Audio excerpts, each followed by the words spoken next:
பிரம்மாண்ட இயக்குனர்னு பேர் எடுத்ததில்ல முதல் இடத்துல இருக்கவர் நம்ம சங்கர்னு எல்லாருக்குமே தெரியும். ஆனா, சங்கருடைய இயக்கத்தில வந்து சமீபத்தில வந்து அந்த இந்தியன் 2 திரைப்படம் வந்து ஒரு மிகப்பெரிய ட்ரோலுக்கு ஆளாகி, ஒரு படுதோல்வி அடைஞ்சது எல்லாத்துக்குமே தெரிஞ்ச விஷயம் தான். அந்த படம் டிசாஸ்டர் ஆனது கூட உண்மதான். அப்படிப்பட்ட சூழ்நிலை இப்ப அவர் அடுத்ததா இயக்குற படம், தெலுங்கு படமான கேம் சேஞ்சர் படம் தான்.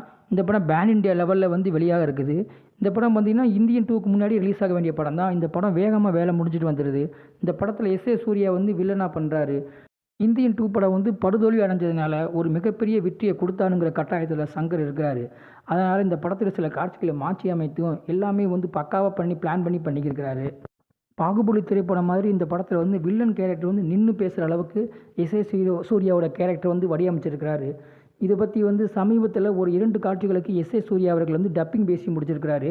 டப்பிங் பேசி முடிச்சுட்டு அத திரையில பார்க்க போகும்போது எஸ்.ஏ. சூர்யா என்ன சொன்னாருன்னா, இந்த படத்த பார்க்க டப்பிங்க பார்த்து பேச போம்போது, இந்த படம் கண்டிப்பா வந்து ஒரு பெரிய அளவுல கைத்தட்டலோட நிரம்பி வழிய போற படமா இருக்க போதுங்கிறது இப்பவே எனக்கு கண்கூடா தெரியுதுன்னு எஸ்.ஏ. சூர்யா புகழாரம் சூட்டிட்டு இருக்கிறாரு. கண்டிப்பா இந்த படம் வந்து எஸ்.ஏ. சூர்யாவுக்கும் சரி, ராம் சரணுக்கு ஒரு பெரிய மைல்கல்லாக அந்த படம் அமையுங்கிறதுல எந்த ஒரு சந்தேகம். இந்தியன் 2வோட தோல்விய கேம் சேஞ்சர் படம் மூலமா கண்டிப்பா வந்து சங்கர் வந்து தீர்த்துக்கிருவாரு. இந்த படத்து மூலமா சங்கர் இன்னும் கொஞ்சம் நல்லா பேர் வாங்குறதுக்கு வாய்ப்புண்டு. மேலும் இது போன்ற சினிமா தகவல்களுக்கு சகானா சூர்யா சேனலை சப்ஸ்கிரைப் செய்யவும்.